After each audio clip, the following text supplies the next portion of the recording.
Some objects are more than just wood and nails. They're vessels of memory, of history, and sometimes something much darker. They sit in antique shops and on dusty shelves, just waiting for a hand to touch them, to wake them up. Most are forgotten, their stories fading into nothing more than myth. But every now and then, one crawls out of the shadows with such terrifying power that it becomes a legend.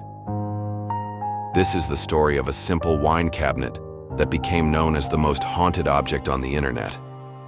But the real question isn't whether the curse is real. It's how a restless spirit from ancient folklore got trapped inside a box in the first place. To understand the box, you first have to understand the entity supposedly trapped within it. The legend of the Dybbuk goes all the way back to 16th century Jewish folklore. The name itself is from the Hebrew word Dybbuk, which means to cling. A Dybbuk isn't a demon in the classic sense. It's something far more tragic, more personal. It's believed to be the dislocated soul of a dead person, a spirit so twisted by its past sins that it can't move on. Lost and wandering, it desperately seeks a body to cling to, an unwilling host for its unresolved misery. These spirits were thought to be the souls of sinners who never repented in life. They would possess the living, causing their host to speak in strange voices, act completely out of character, or suffer from violent convulsions. Exorcisms were incredibly complex rituals performed by rabbis, all designed to cut the spirit's connection and let both souls finally find some peace. For centuries, the Dybbuk was a creature of whispered warnings and religious texts, but it was never, ever associated with an object. Not a box, not a cabinet. That is, until 2001, when a man named Kevin Mannis walked into an estate sale in Portland, Oregon. Kevin Mannis was an antique dealer and a writer, always looking for unique items with a good story. At the estate sale of a 103-year-old woman, he found one. A small, plain-looking wine cabinet. He bought it. But as he was leaving, the woman's granddaughter stopped him, a serious look on her face. She told him that her grandmother, a Polish survivor of the Holocaust, had always kept the box hidden. She insisted it must never be opened. Why? Because her grandmother said it contained a Dybbuk. Mannis, intrigued, but obviously skeptical, took the cabinet back to his furniture shop. Almost immediately, he said, strange things started to happen. A horrifying smell, like a bizarre mix of cat urine and jasmine flowers, filled the workshop, but no one could find the source. His employee was terrified, claiming to hear whispers and see shadows flitting around the basement where the box was stored. Ignoring the stark warning, Mannis opened it. Inside, he found a strange collection of items: 2 pennies from the 1920s, a lock of blonde hair and a lock of black hair tied together, a small granite statue engraved with Hebrew letters, a dried rosebud, a candlestick holder, and a golden wine goblet. That very night, Mannis was tormented by horrific nightmares of a malevolent old woman. He wasn't alone. Anyone who slept at his house reported having the exact same dream. Things kept getting worse. He decided to give the box to his own mother for her birthday. On the very day he gave it to her, she suffered a massive stroke.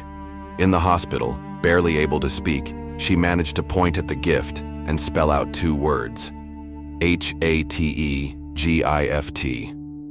Terrified, Mannis knew he had to get rid of it. So he turned to a new online marketplace that was just starting to get popular: eBay. In his 2003 eBay listing, Mannis laid out the entire terrifying story.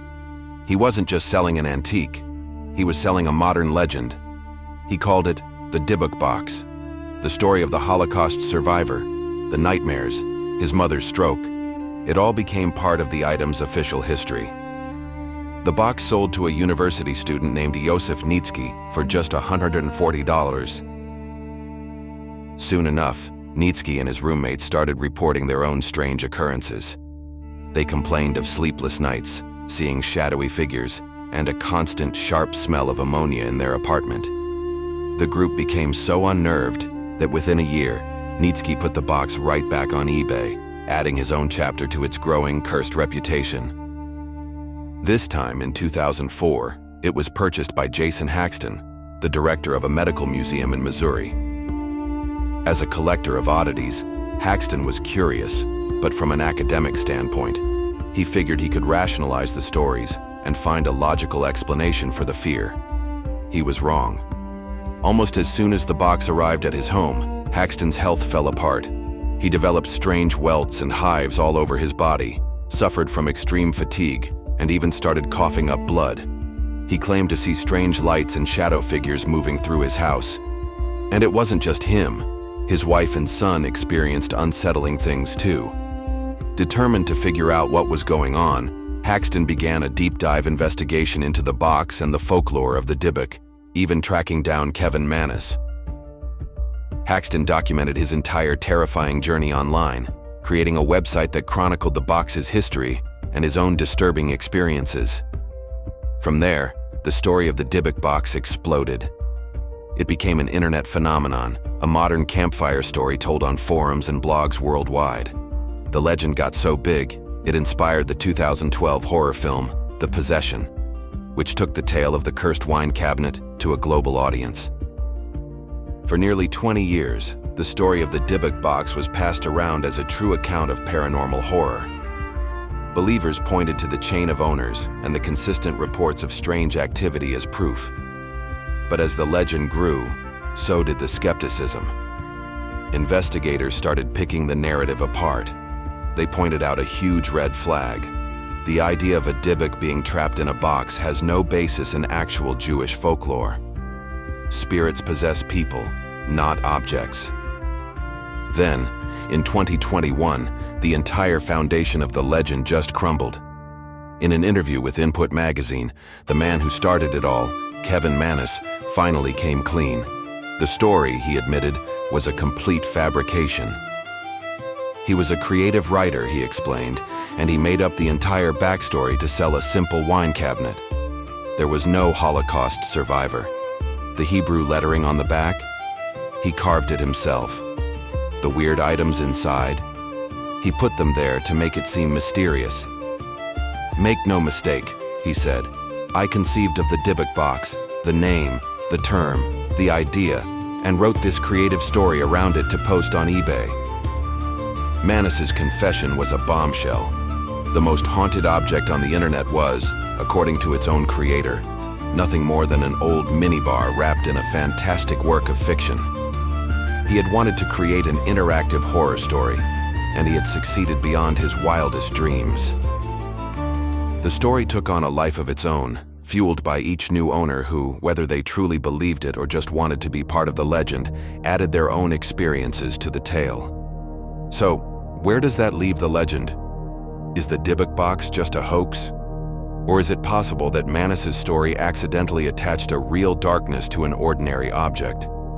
Later owners, like Jason Haxton, still maintain that what they experienced was absolutely real.